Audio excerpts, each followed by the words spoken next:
irmãs e irmãos,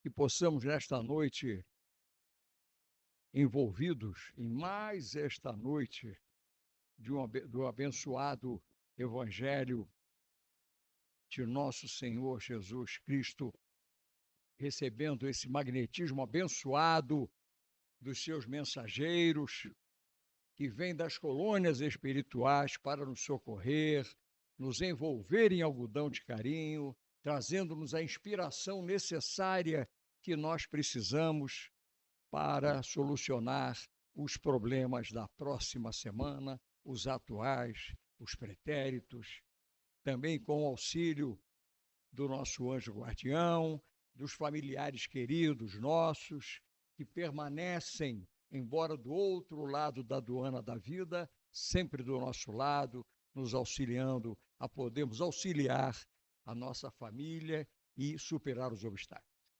Então, vamos ler a mensagem do mundo maior para o nosso mundo menor. Graças a Deus, porque nos dá esperança de coisas muito melhores, não é? Uma bênção. E a gente sabe disso como espíritas muito bem, não é? Com toda essa bibliografia maravilhosa que nós temos conosco. Deus sabe. Deus conhece em verdade todos os sofredores. Porque estamos sofrendo, os que vão sofrer, porque, lamentavelmente, ainda o mal tem o seu poder na terra e o sofrimento será a reparação, o resgate, a cura.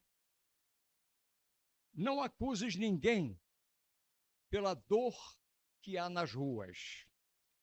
Então, não precisamos acusar aqueles que nos magoam, que nos ofendem, que nos lesam, porque, como diz Emmanuel, eles vão viver, eles vão viver. Então, nos perdoem um pouco de uma certa ironia, mas vida longa aos nossos inimigos.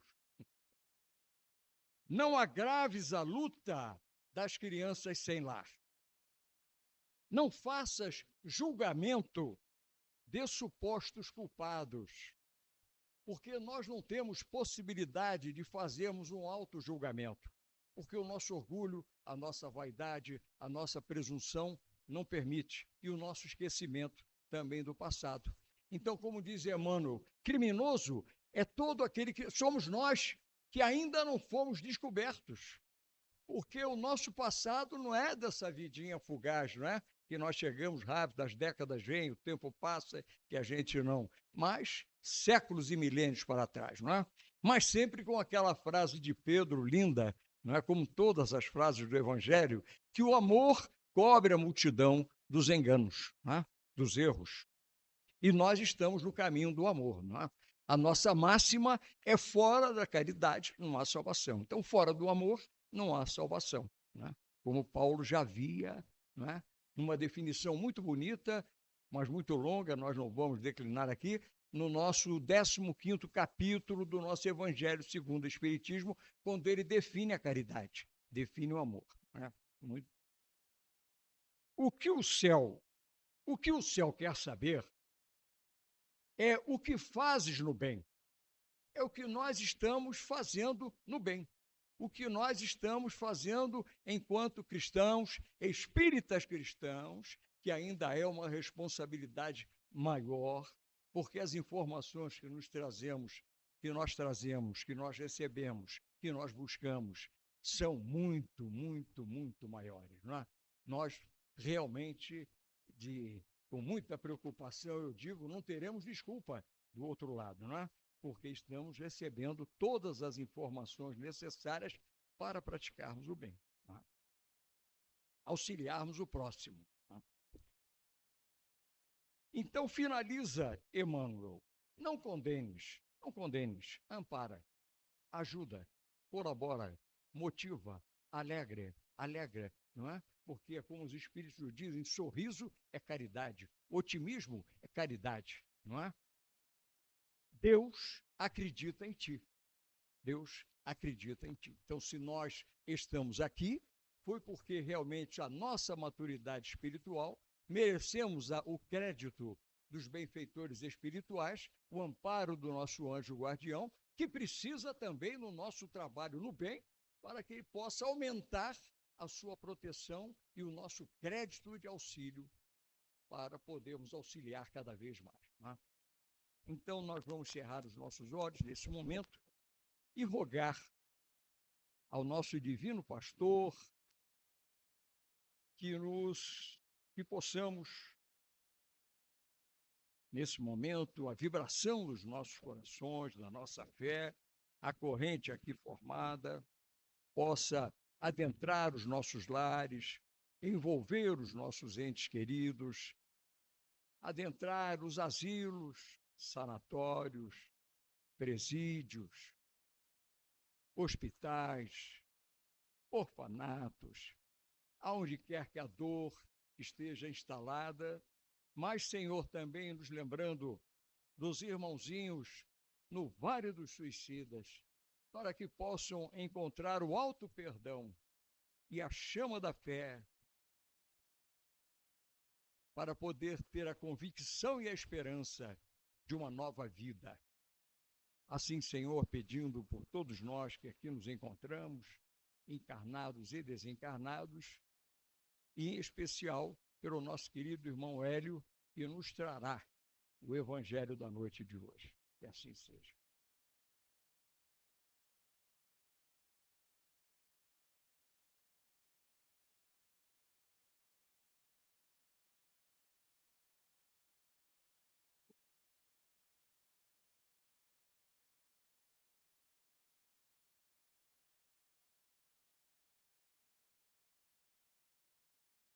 Boa noite, pessoal. Tá dando para ouvir aí no fundo? Caiu para mim a cólera. Eu já falo há algum tempo e nunca tinha falado a respeito disso. Tá? E eu gostaria de falar uma coisa antes de começar aqui. O que eu vou falar para vocês hoje é a minha verdade. O que eu consigo compreender com as experiências que eu tive da vida a respeito desse assunto. Porque eu não tenho como, a menos que eu fosse muito cara de pau, de falar como viver. Porque eu também estou aprendendo. E todos nós estamos aprendendo. Eu não tenho como chegar aqui e falar é assim, é assado. E por que eu estou falando isso? Algumas vezes me pareceu incômodo, eu estando do outro lado, algumas pessoas falando algumas coisas, e não que eles quisessem ditar regras, mas às vezes dá o entender. Então eu gostaria que vocês tivessem paciência comigo hoje. Um pouco de caridade também. E eu fui buscar o que significa cólera. Cólera é um impulso violento. Só que para a psicologia é uma sensação de ameaça e uma ofensa. Mas o que causa cólera?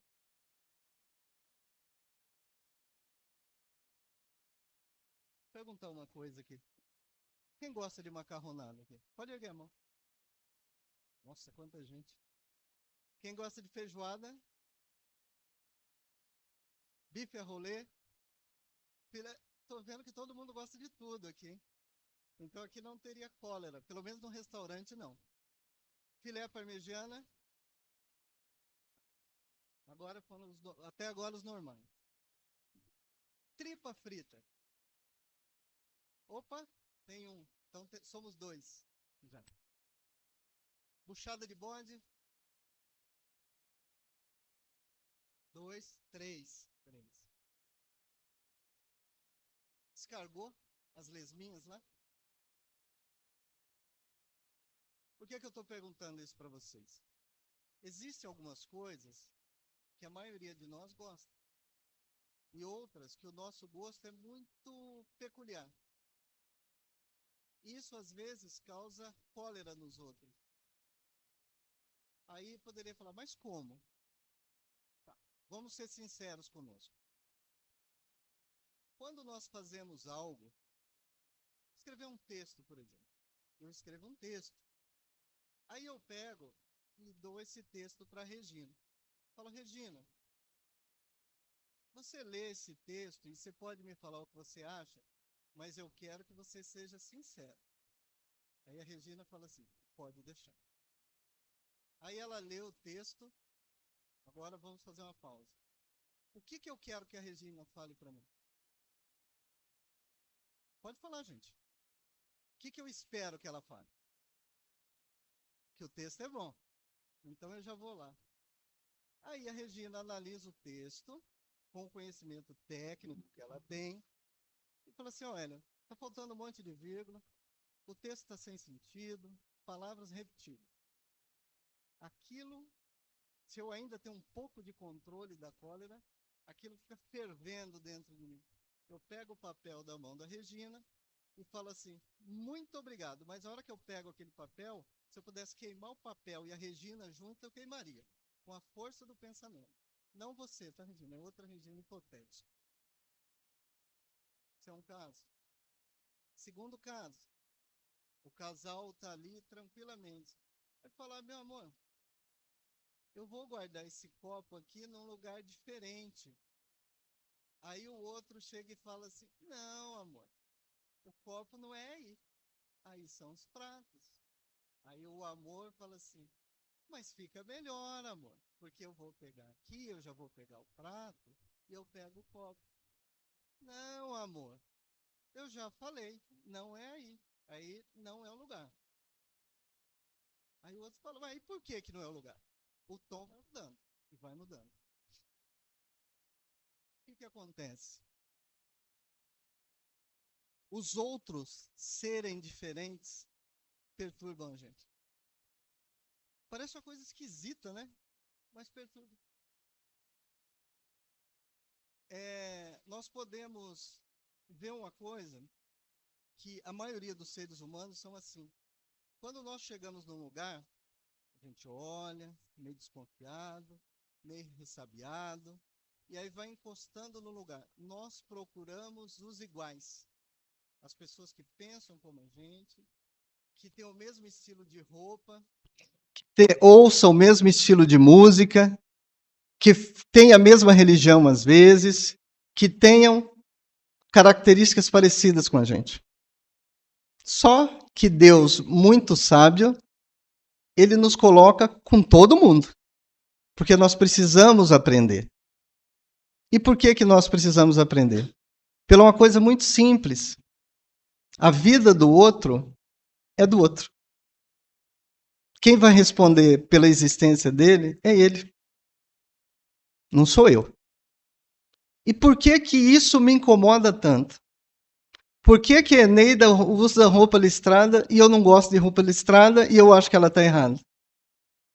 O outro usa uma roupa mais cavada, eu acho que não é bom. Por que isso? Vaidade. Orgulho. É só por isso. Como se a minha verdade fosse a única. E todos tivessem que viver pela minha régua. Então, isso atrelado à cólera, que é uma coisa nossa, quando a pessoa está totalmente descontrolada, igual fala aqui, impulso violento, eu não sei se vocês já viram Um Dia de Fúria. Eu acho que nem todo mundo viu, porque é um filme que já passou faz algum tempo. Já assistiu Um Dia de Fúria, né? Um Dia de Fúria, para quem não assistiu, é uma pessoa que ele está explodindo. E o começo do filme, ele já é terrível. Só a cena, só de olhar. Passa uma cidade nos Estados Unidos e um motorista com a camisa branca, assim. Aquele sol, sabe, que faz aquela ondinha, assim, de tão quente? Um trânsito e aquele monte de buzina e os rádios ligados, aquela barulheira, aquele calor. E ele com a camisa branca, com um monte de caneta, assim, e ele parado ali. E durante o filme, a fúria dele vai se desenrolando, violentamente. Algum de vocês já viu no trânsito alguém esmurrando o volante do carro? Batendo? Já viu. Alguém já bateu o pé em algum lugar e bateu na cama e pegou e chutou a cômoda de raiva, como se o chute naquilo ali fosse melhorar alguma coisa. A única coisa que pode acontecer é ficar com os 2 pés ruins, mais do que isso não vai acontecer. E nós descontamos em objetos inanimados, como se aquela violência fosse mudar alguma coisa, sendo que o descuido foi meu. Muitas vezes no trânsito eu me irrito com um outro motorista, porque aos meus olhos ele fez algo errado. Mas eu não estou dentro da cabeça dele, eu não sei o que está acontecendo. De verdade, nós não sabemos, nunca. A nossa vaidade, o nosso orgulho, ele fecha os nossos olhos de uma forma que nós acreditamos que só existe a nossa maneira de fazer as coisas. E a nossa maneira em todos os sentidos, não é num sentido único, não. Guardar a roupa, o jeito que guarda a roupa, o jeito que guarda a louça, o jeito que dirige, se ouve ou não ouve rádio, a religião que nós temos, o tipo de roupa que nós usamos, o tipo de profissão que nós escolhemos. É uma série de coisas, são várias coisas. E por causa do nosso orgulho e a nossa vaidade, nós não enxergamos que todas as pessoas têm as suas escolhas. E todas as pessoas devem fazer as suas escolhas. Porque se Deus, que é Deus, sabe muito mais do que a gente, ele nos deu o livre-arbítrio, por que eu quero dominar a vida dos outros? Às vezes através da violência, ou falada, ou até física. Por que eu quero fazer isso? Por que nós ainda temos isso? Muitas vezes nós podemos não falar, mas nós pensamos e ficamos com problema de estômago. Sente ferver. E por que eu estou falando isso? Porque eu sou assim. Eu não posso falar dos outros. Hoje, mais velho, eu já consigo ferver só o meu corpo. Mas eu já fui o esmurrador de volante, o chutador de cadeira. Eu tinha 23 anos, eu trabalhava numa empresa e uma pessoa falou um negócio que eu não gostei. Eu nunca tive pressão alta na vida. Olha como a cólera ela é boa pra gente. Eu dei um murro tão forte numa calculadora que soltou o teclado dela inteiro. A minha pressão foi a 19. 19. Me colocaram dentro de uma ambulância e me trouxeram para a beneficência aqui. Aí o médico perguntou o que tinha acontecido. Aí eu falei para ele. Ele falou, ô garoto, ele já era um senhor, você vai ficar se aborrecendo com isso? E eu fiquei com mais raiva do médico ainda, porque ele falou aquilo. Eu queria que ele me desse razão. E ele não me deu razão. E quando as pessoas não dão razão pra gente, apesar da gente falar muitas vezes, eu quero a sua opinião sincera, desde que seja que eu quero ouvir, tá, gente? Leia-se isso. Nós ainda temos essa tendência. Eu consigo segurar um pouco. Porque à medida que nós vamos vivendo, ou é assim, ou pelo menos deveria ser, nós começamos a entender algumas coisas, com alguma dificuldade, sim, mas nós estamos buscando. E a busca ela é muito boa, porque nos faz pensar, nos faz refletir. E por que não experimentar alguma coisa que o outro faz? Eu não gosto de uma comida. Não sei se vocês já repararam, muita gente não gosta de uma comida, mas nunca comeu aquela comida. E se nós experimentamos alguma coisa, pode ser que a gente goste. Pode ser que seja indiferente, pode ser que não goste. Mas por que não dar oportunidade? E eu estou falando de comida, mas por que não dar uma oportunidade? Qual que é o seu nome? C de vermelho. Tiago. Eu não conheço o Tiago. Tá? E nós temos uma outra coisa que piora na cólera. Eu olho para o Tiago, eu já formo a impressão a respeito do Tiago. Certo, Tiago? Aí eu olho, o Tiago é todo forte, eu falo assim, esse cara vai para academia, só pensa nisso, naquilo. Isso aí deve ser aqueles ratos de academia, fica tomando iprotein, aquela coisa toda. Esse não é o Tiago. O físico não é o Tiago. O Tiago é muito mais do que isso. E todos nós somos muito mais do que isso. E aí eu pego e me afasto do Tiago. Falo, eu não gosto de ter amizade com gente igual o Tiago. Só que o Tiago, ele pode ter ideias ótimas que possam contribuir. Ele pode ver a vida de uma forma que eu nunca vi, que eu nunca nem pensei. Quando nós lemos o Evangelho a primeira vez, nós entendemos de uma forma, qualquer seja o capítulo que nós vamos ler. Quando nós lemos a segunda vez, nós entendemos de uma outra forma, a terceira vez de uma outra forma, a quarta vez de uma outra forma. E por que isso acontece? Porque nós não somos os mesmos. Dizem que o homem que entra num rio a segunda vez já não é o mesmo rio, mas também não é o mesmo homem. O homem, eu falo aqui, espécie. Nós não somos iguais. Nós evoluímos continuamente.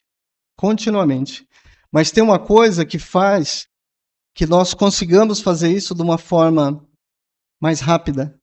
É quando nós nos conhecemos e somos sinceros conosco. Sinceros.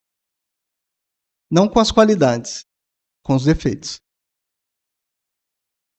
Eu preciso melhorar nisso, eu preciso melhorar naquilo. Isso aqui eu vou ver, isso aqui mais tarde, isso aqui por enquanto eu não consigo. É sermos sinceros, nos conhecermos, para saber onde nós precisamos melhorar. E aí, se nós não tivermos isso, vamos fazer uma coisa melhor. Vamos pegar aquela pessoa que não gosta da gente, que não gosta, e vamos perguntar para ela, o que você acha de mim? Aí ela vai falar. Muita coisa que muitas vezes as nossas famílias, os nossos amigos, as pessoas que nos amam, não nos falam. Tem uma história de um menino, ele gostava muito de azul. Não sou eu, tá? Eu também gosto de azul. E ele adorava azul. E ele pegou e pintou a casa dele de azul. E ele via que todo mundo que passava na frente da casa dele falava assim, nossa, que casa bonita, que azul bonito. E ele pegou e falou assim, nossa, o pessoal está gostando tanto, vou mandar uma carta para o prefeito da cidade para ele pegar e dar tinta azul para todo mundo pintar a cidade de azul, que todo mundo vai ficar mais feliz. E ele escreveu a carta para o prefeito não respondeu. Mas ele não desistiu. Falou, vou escrever para o governador. E escreveu. Também não obteve resposta. Escreveu para o presidente. Também não obteve resposta. O que ele fez? Ele ficou quieto. E aí uma pessoa um dia parou na casa dele e falou assim, nossa, sua casa é muito bonita, azul. Eu sempre quis pintar a minha casa assim. Ele falou, se você quiser eu te ajudo. E foi ajudar. E quando ele estava pintando, um outro veio e falou, nossa, gostei da sua casa. E aqueles dois foram ajudar aquele terceiro, que foram ajudar aquele outro, que foram ajudar aquele outro. E quando ele viu, a cidade toda estava azul. Não porque ele queria, mas porque as pessoas queriam. As pessoas decidiram. E nós só vamos conseguir melhorar, não ter essa cólera, e muitas vezes sermos pessoas desagradáveis e até ríspidas com pessoas que nós amamos e outras que nós nem conhecemos, quando nós olharmos e vemos que nós precisamos mudar isso, nos transformar. O ser humano é uma criatura perfectível. Ele está sempre, continuamente em progresso. Continuamente. Nós, quando nos perguntarem qual que é a melhor encarnação, é essa. Porque, como o Roberto falou, as nossas anteriores, pode ser que a gente não tenha nem muito orgulho delas, mas elas nos ajudaram a chegar até aqui. A vida é maravilhosa. Maravilhosa. Com todos os problemas que ela traz, com todas as dificuldades, as frustrações, mas com todas as alegrias, as realizações, os amores que nós temos, as pessoas que nos amparam. Eu sempre tive pessoas muito boas ao meu lado, muito boas, sempre. E hoje, mais velho, eu sei por quê. Porque eu precisava dessas pessoas, me ajudando com o exemplo delas, me incentivando a fazer o correto. Porque o correto é difícil. Viver corretamente é difícil. E olharmos no espelho e falar assim, Hélio, você não foi legal com fulano. Abrir a boca e falar assim, Tiago, quero te falar uma coisa, queria que você me desculpasse. Eu fui grosseiro, eu fui injusto, mas eu gostaria que você me desculpasse. Vou procurar não fazer outra vez, mas eu não sei se eu vou conseguir, mas tentar eu vou. Quando nós nos preocupamos com os outros também, nós temos mais tempo para não ficar nos olhando e achar que os nossos problemas são os maiores e ficar com raiva da vida, nos sentirmos injustiçados, que a cólera também vem disso, de sentir que nós fomos preteridos em alguma coisa. Tem a história de um rei que ele comia muito e um dia ele acordou e tinha perdido o umbigo dele. Não sei se vocês já viram esse livrinho, é um livrinho infantil. Alguém já viu esse livro? É O Sumiço do Umbigo do Rei. É livro para criança, de uns 5, 6 anos. E esse rei, ele acorda desesperado porque ele procura o umbigo dele e não acha. E ele pega e chama todo mundo no castelo e ninguém acha o umbigo dele. E ele nunca saía do castelo, porque ele vivia ali, comia, fazia as coisas dele. E aí não achava, ele falou assim, ó, chama todos os meus cavaleiros. Pegou e chamou todo mundo. Chamou todo mundo e falou, ó, nós vamos sair aqui no meu reino e vamos achar meu umbigo. E ele era uma pessoa muito gorda. E ele pegou e montou no cavalo, e a hora que ele saiu do castelo dele, ele viu a pobreza que vivia o reino dele. A doença, a fome, coisa que ele não conhecia. E ele perguntou assustado para as pessoas que estavam com ele, mas o meu reino é tão pobre assim? Falou, majestade, o senhor guarda todo o dinheiro para o castelo, quase não distribui para a população. Ele falou, mas isso não está certo. Aí o que estava com ele falou, mas as ordens são do senhor. Ele falou, não. Aí ele começou a visitar o reino, começou a fazer casa, fazer hospital, fazer algumas leis que beneficiassem as pessoas. Ele ficou anos fora, consertando o reino dele. Quando ele voltou, ele era uma pessoa bem magra, porque ele aprendeu a comer menos também, a agradecer o pouco que ele tinha. E quando ele tira a roupa, na frente do espelho, ele acha o umbigo dele. Quando nós vivemos sem olhar para o nosso próprio umbigo, olhando para o próximo, nós vemos que existem injustiças cometidas por nós em relação aos nossos irmãos muito maiores do que ser contrariado por um texto mal escrito, por uma palavra mal colocada, porque nem todo mundo está bem todo dia. Se uma pessoa passa por mim, ele fala bom dia todos os dias, e aquele dia ele não falou, ao invés de eu pensar que ele é metido, ele é mal educado, ele é interesseiro, por que não pensar que ele está com algum problema e quando for o momento, eu conversar com ele? Olhar mais para o próximo. Nós só vamos ser felizes de verdade porque a felicidade é uma coisa complexa. Nós não somos felizes sozinhos. Nós somos felizes coletivamente.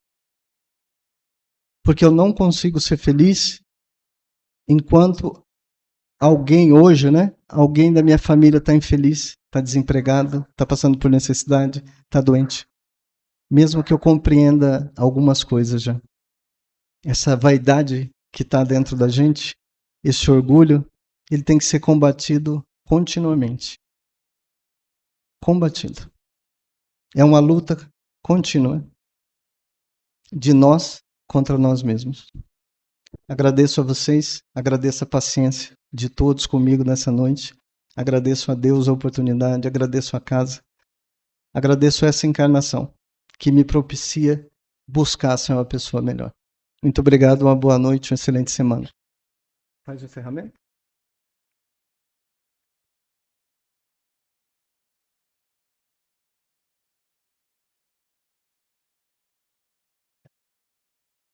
fazer o sorteio dos 3 livros. Deixa eu falar um negócio rapidinho para vocês. Quando eu fui falar a primeira vez aqui em cima, tinha uma menininha e o seu Antônio Cassalti, que era um senhor que trabalhava aqui na época, falou assim, Hélio, sorteia um livro. Aí eu falei para a menininha, fala um número. Ela pegou e fez assim, o meu. Aí eu tive que dar o livro para ela.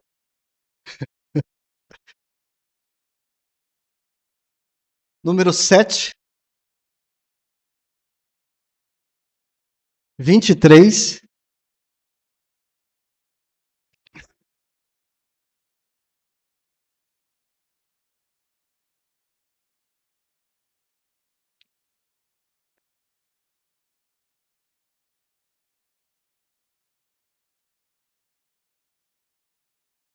Falta um, né?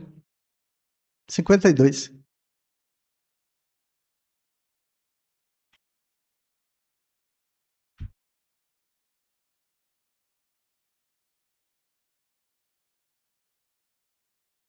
Gostaria de convidar todos vocês para que nós possamos fazer a oração de encerramento e cada um à sua moda, com os olhos fechados, com os olhos abertos.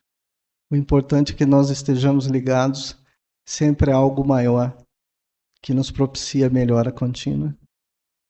Agradecemos por tudo que temos, por tudo que somos.